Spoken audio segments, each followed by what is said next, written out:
The Great Hazelnut Harvest 2021 continues, day 7, and the rain continues. Unbelievable. So another rainy day here. We're hoping that it'll pass shortly so we can get back out and get picking, but we've had several months here of hardly any rain, and now in the last week, I guess what they say is true. When it rains, it pours.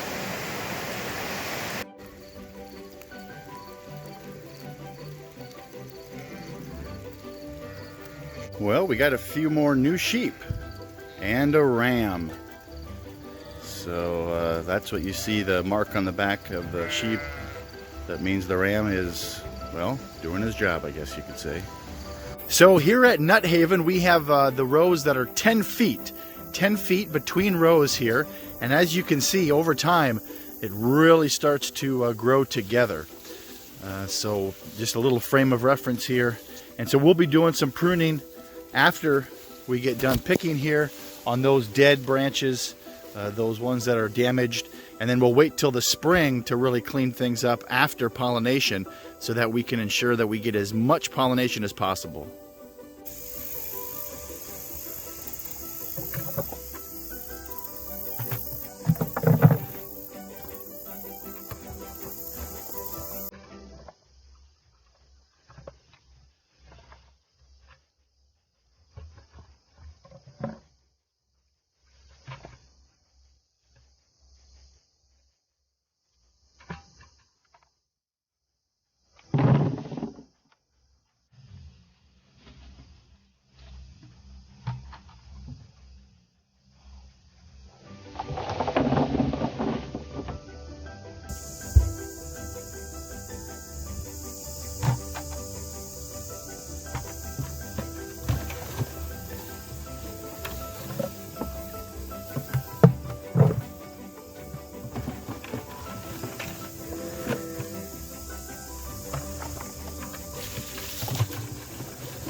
Five to five.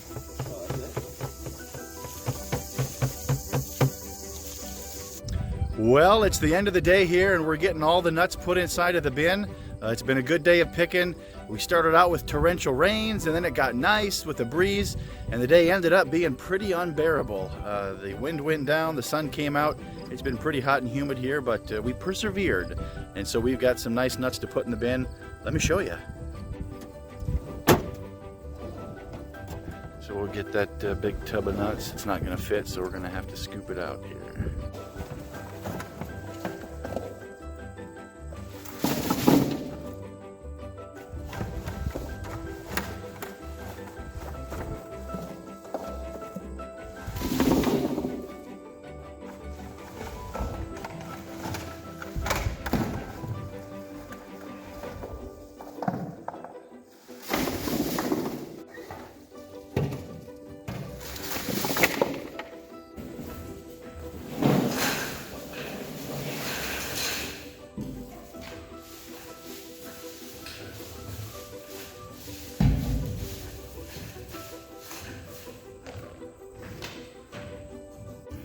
Okay, this is a great example of the time spent in the bin here. So those nuts on the right are starting to get nice and crispy and dried up. The brown ones, these have been in the bin for about 5 or 6 days here now. And then on the left-hand side are the nuts we just put into the bin to be dried down. And a pretty clear difference between the green, fleshy nuts full of moisture. And then, of course, on the right-hand side, these nuts have been drying down for several days now, almost a week.